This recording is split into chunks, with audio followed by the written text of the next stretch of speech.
Hi there, this is Bill Drover from St. John's, Newfoundland. Topic I'm choosing to demonstrate this evening is navigation. The importance of it, the basics of it, and where I would introduce it in a course. So in my agenda, I would typically introduce this as part of day 2 of the instruction, previous to going out for sea day, basically.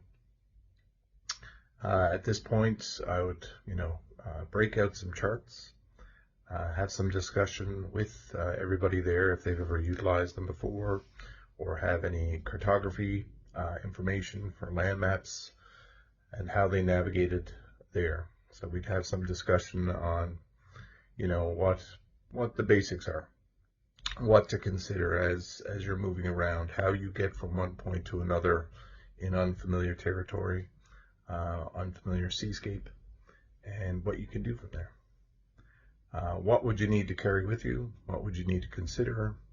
And how you would get about from point A to point B. So typically at this point, we'd have a look at some charts, have some discussion. We then talk about how we get probably to our launch location from where we are, from launch to launch. So I'm going to cover that here. Just so you know, I'm holding a freehand camera. Don't have a stand. So we'll be working with this evening. In order to talk about navigation, we're going to need to speak about what we had to have with us on our trips to make navigation successful. What we have to think about, what we have to be aware of in our environment, and how we had to utilize the tools that we have with us. So here's some objects that you certainly would want to consider taking along with you.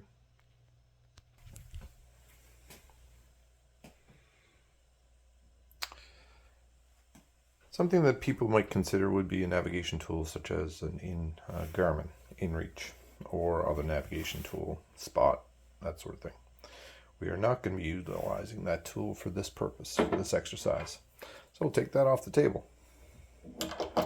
Things that we would want to consider are our navigation charts. And if you didn't have a chart available to you, you might consider taking a map of a topo map of the local area. And we'll go into some of that in a minute. Certainly going to want to carry with you tools such as a waterproof case. Different sizes available for your purposes. And again, larger sometimes better, just for areas that may be larger scale, that sort of thing. But again, if you're in a smaller area, tight map, tight deck size on your boat, then you certainly would want to consider something smaller. And again, something that you can lash on and tie down to your deck. Great purpose, so you don't lose anything off your deck during any event. What else will we need?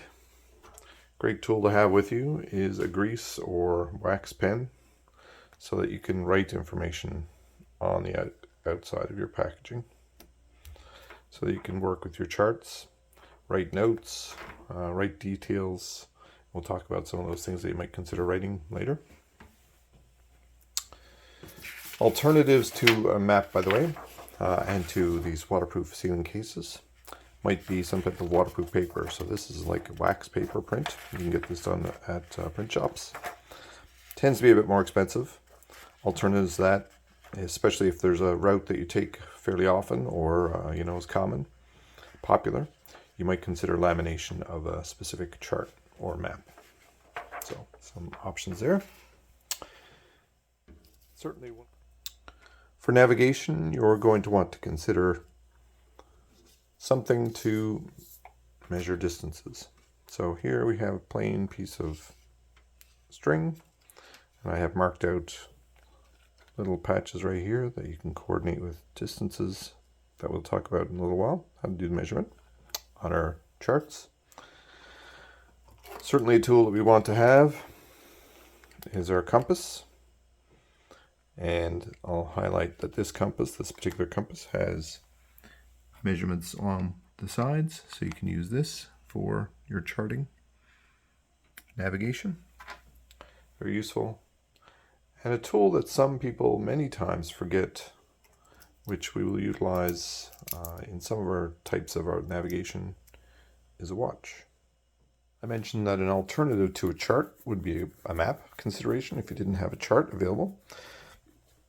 But certainly understand that maps have high detail on land information, so a lot of significant points here on land, but it doesn't have any detail for the water. Whereas a chart has significant information with regard to the topographic or topographical details of the water itself. So we know how deep it is in a particular area, where passages are, where deep water is, and how quickly the shore gets shallow. Important features to know.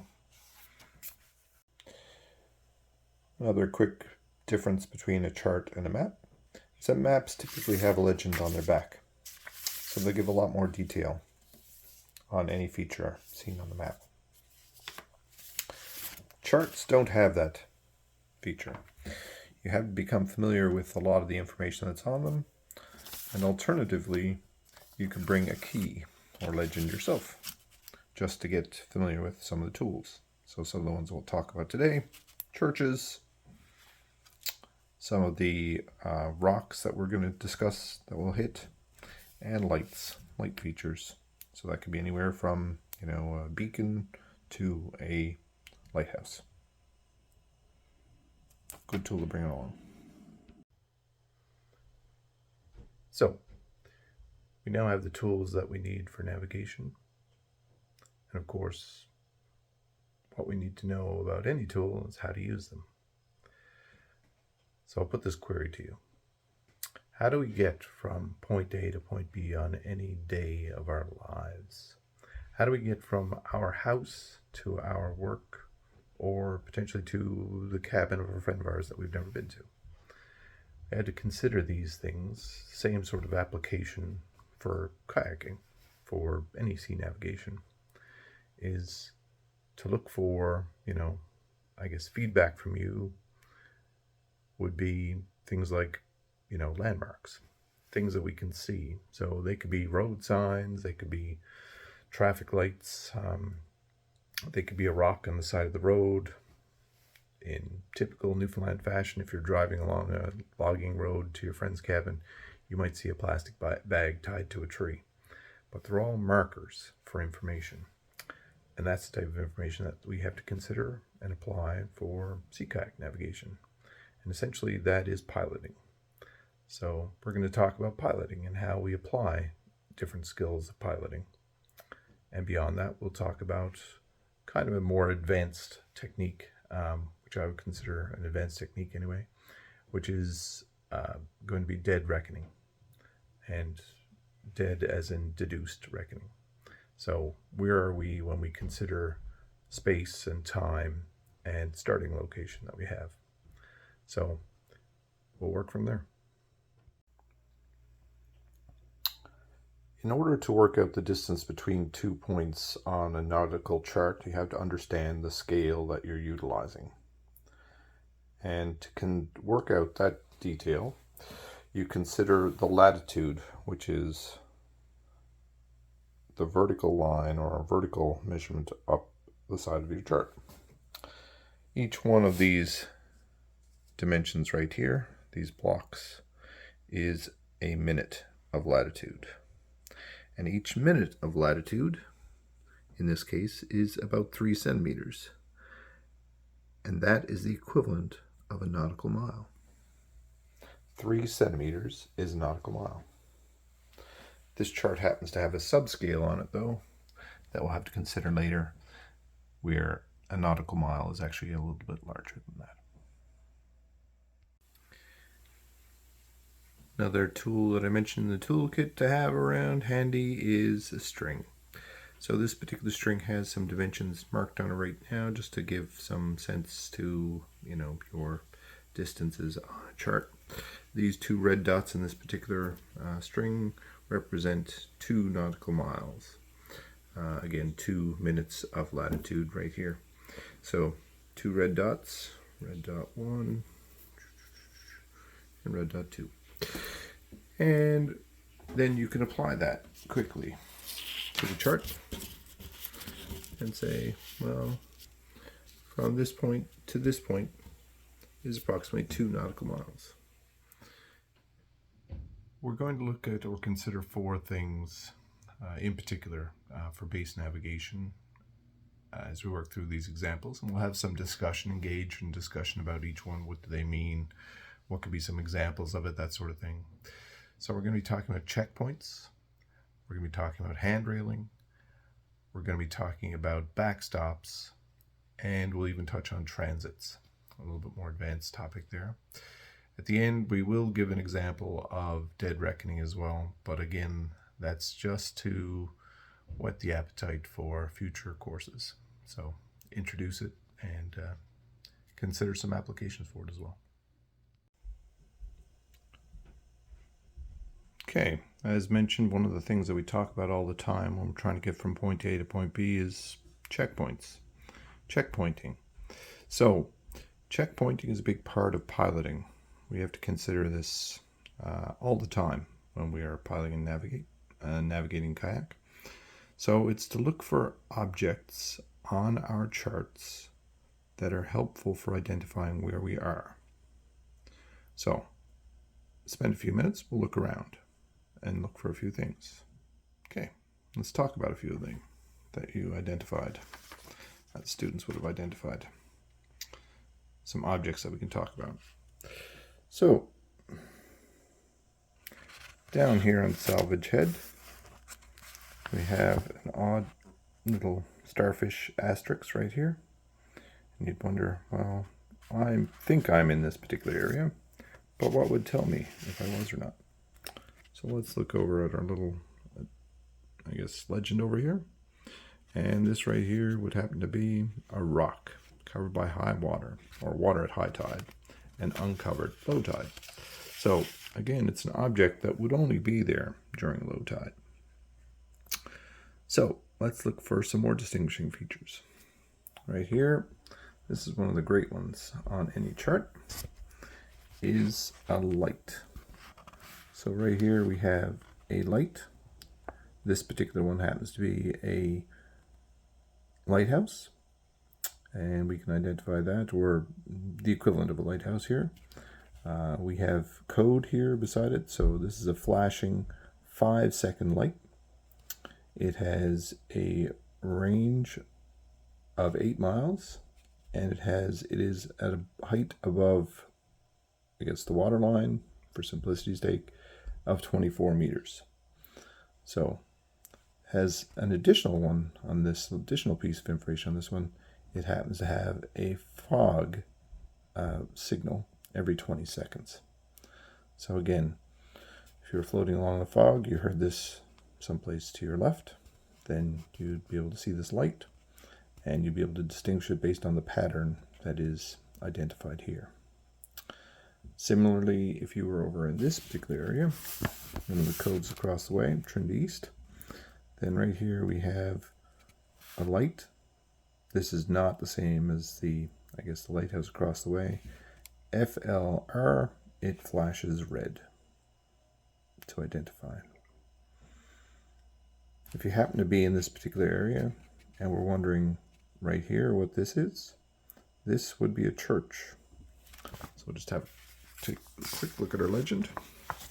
So again, down here at the bottom of our legend, church. And why would you recognize a church in a particular community? Or why would it be marked on a chart? It's a good question. Churches are typically identifiable from the water, because they tend to be built in higher elevations and typically have a steeple associated with it. So it would be identified with a cross on the very top. So something fairly easy to see and sight from the water. So you get a sense of where you are. Of course, with many communities in Newfoundland, smaller communities, low populations, you might have multiple churches. So again, over here on Mackerel Point, we have another church. And I believe that might be it for here, this particular location. Oh, might be one more here. So again here, down Cuckle Cove, towards West Arm as well. So if you were floating along in any of these particular areas, you see those items, then that is a checkpoint for you. I am in this area. I now know where I am, which is really what we're always wanting to be about when sea kayaking.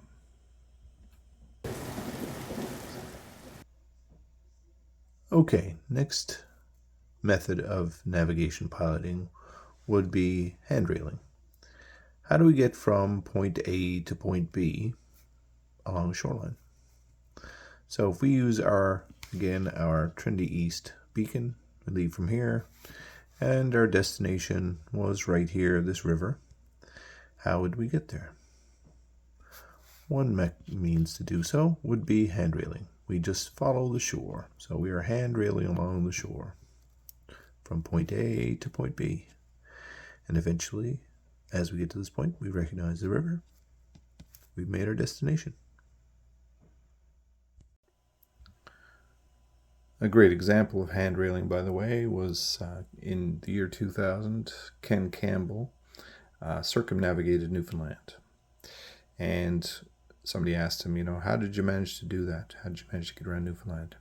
And he goes, it wasn't too difficult. All I did was keep Newfoundland on my left. So he would have been counterclockwise moving around the island, which is probably the better way to do it, considering winds. Then basically he would always have Newfoundland on his left side as he navigated. Okay, let's say we were moving along from here, trying to get to our location of this river, and happened to be a heavy fog. And for some reason, we didn't like the shoreline too close, so we moved off a little bit into the water. And we were considering if we had made it to this location or not. And for some reason, we had jumped across. We basically lost track of the shore at this point, and we moved across. How would we ever know that we had missed our hit? And that could be very important. That could be a campsite, or it could be, a lunch type location with a beach. And, beyond that point was not safe landing. How would we know? One thing to consider before we start out on any trip would be a backstop. So what would be a backstop? Backstop is something that if we knew that we hit it, then we've gone too far. We've gone past our destination, our planned destination. So what could we consider a backstop here? So if we continued to paddle on and we moved down into this particular harbor, and we got to this point where we started seeing a lot of buoys out in the water, not too far offshore. Again, this would only be less than 100 meters between here and here at this particular scale. And we saw this. This is fish pens. So this would be a buoyed off, marked out area specific to here. So had we gotten to a point where we had reached fish pens in Trinity Harbor, where we are navigating, then we know we'd gone too far. What could we do? We basically then turn around, keep Newfoundland to our left in this case, moving back along the shore, and probably stay in a little bit closer to the shore this time, so that we would be sure that we hit this this particular location that we were aiming for. So we've covered checkpoints. Started with a checkpoint. And we've covered handrailing, moving along the shoreline, keeping, within viewing distance of our shore. And we've acknowledged that we can use backstops. If we got too far, we want to travel back. So use backstops. All good navigation techniques, all considered piloting.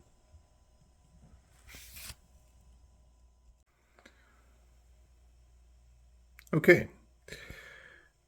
Talked about our checkpointing and our handrailing and our backstopping. Now we're going to talk about transiting or ranging, also known as ranging. So if we didn't know exactly where we were on this particular chart and we wanted to get a sense of where we were, or even a fairly accurate guide to where we were, but we had some landmarks around us that we could see.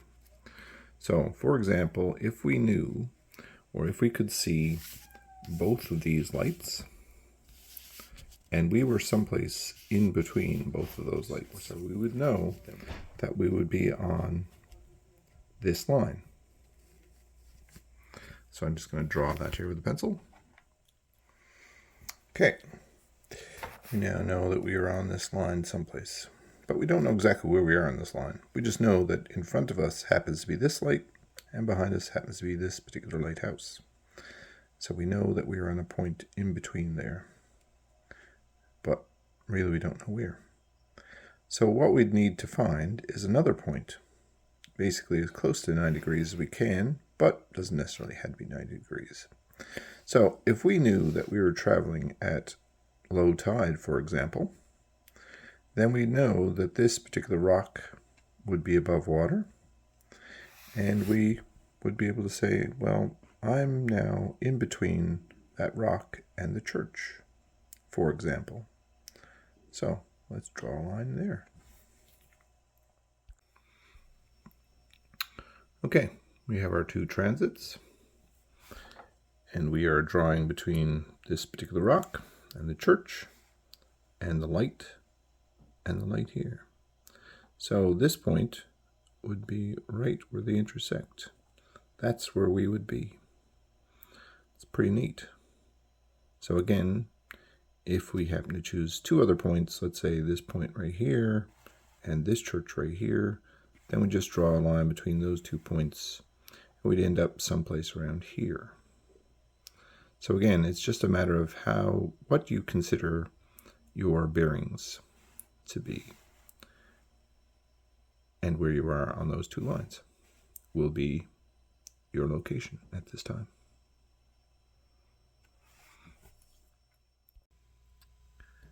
Up to this point, we really haven't spoken too much about time, but we did talk about a watch being an interesting thing to carry along with you for navigation purposes. So I'll introduce it here, concept.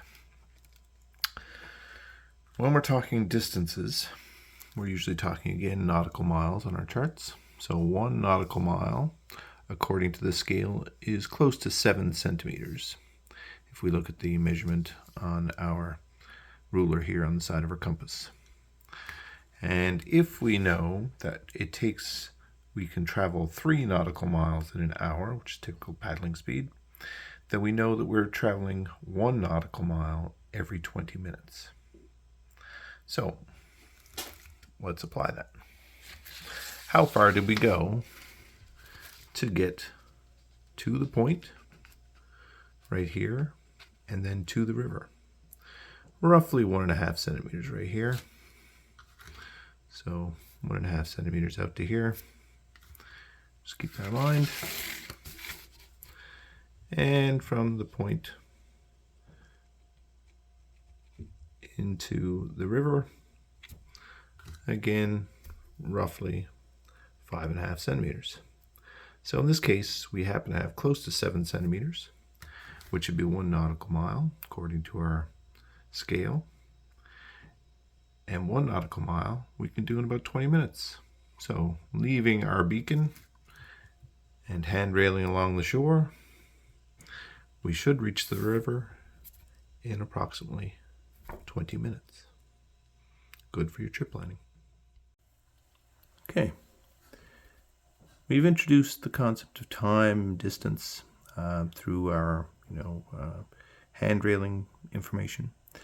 But if we wanted to cover some distance without having, the ability to handrail, so we'll use a simple example here of we want to cross from this point right here, Calf's Nose, to Nuttic Point right here. Then we would want to cross this section of water instead of handrailing around the whole shore, which is in excess of 3 nautical miles. We want to cross this water right here. So how can we do that in a complete fog where we can't see our hand in front of our face? We'd consider dead reckoning. And I will say that this is an advanced topic. Whet your appetite, just show you an example of it and how it works. So what we do is we take our compass and we line up our compass edge on our chart between the 2 points. that we want to cross. So approximately right here. We want to make sure that our compass right here, this red here, is pointing north, right here. Steeple right here.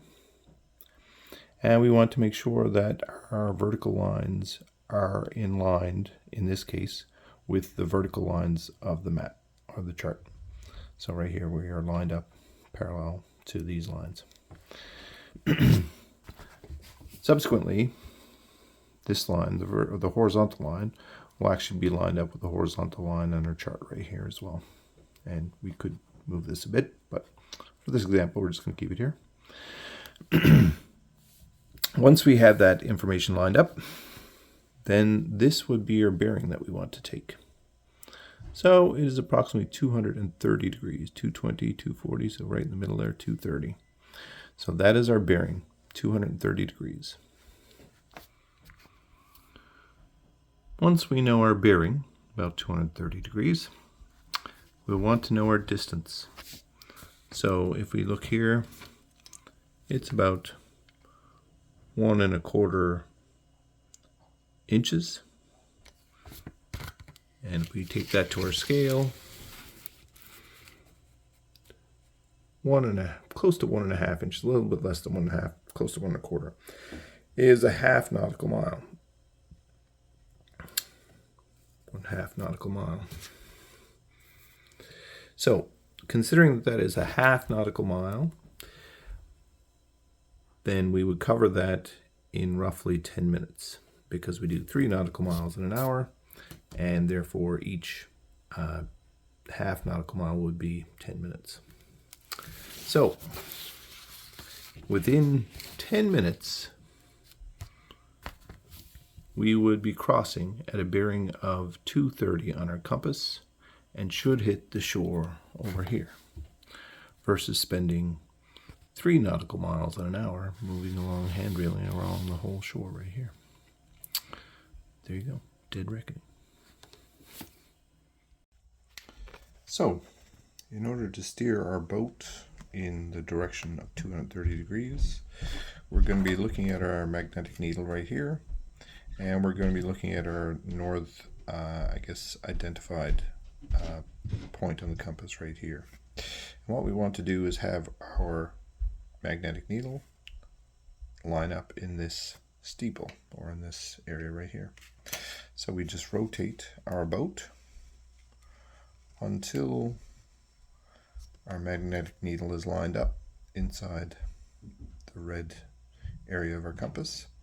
So now we are actually heading, once we head in this direction, we would be lined up and heading in a direction of 230 degrees on our compass. Just follow that, and we reach the other shore within 10 minutes.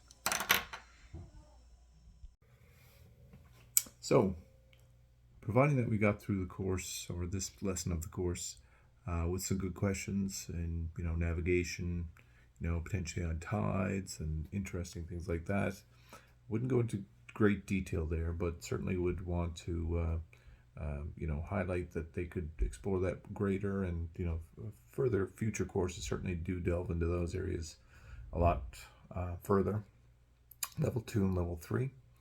But, I call it a success here, but that people could recognize that we are trying to, stay close to shores, navigate by identifiable features, if necessary to utilize dead reckoning when they have to.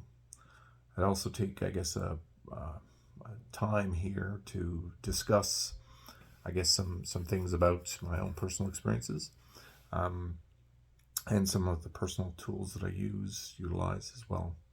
So I'd mention probably that, deck compasses, while they're useful, they're not particularly great for navigation at this very detailed level. Being able to, put a compass on a chart and be able to get your bearings and that sort of thing. They're good generalized information. So I want to head south, or I want to head east for, a certain distance. Fairly good for dead reckoning and shooting a bearing to get a sense of where you want to go and how to utilize it. I have personally been in snow squalls where we lost complete visibility, and it was good to have a bearing from a compass so that we could follow for 10 or 15 minutes that we were pretty much snow blind. So that type of situation can occur. And I'll highlight that there's some certain tools that I bring along to generate for myself. So useful tool here I find is just a laminated piece of paper with some quick navigation information. So for distances and times, so distance nautical miles. So if we were trying to travel 5 nautical miles at a speed of, let's say we were with an accomplished group, or we had a wind to our back and we knew that we're moving at 4 knots, then that would take us 1 hour and 15 minutes. So again, in the example that we had before, moving at half a nautical mile, and at 3 knots would take us 10 minutes. So again, that's just some quick math. And it's always good to have the information written down so that you don't have to reference it every hour that you're traveling, but it's good to check it midway as well. Again, just to have your your key features here: your wind, visibility, weather, sea state, tidal range, when you're going to see your lows and highs during the phase of the day, and even phase, a spring or a neap tide range, you could see higher or lower than expected, and just get some details there. And also identify readily that you're working on a scale of 1 to 30,000 in this example. Didn't utilize this today. This is from an old trip, but that'll give us at 6.3 centimeters per nautical mile on your chart. So it'll give it a good sense of how you do it. And with tools like that and some experience, and just to get your navigation chops in, you should be able to get anywhere that you want to go on a sea kayak. And I would consider that a successful lesson.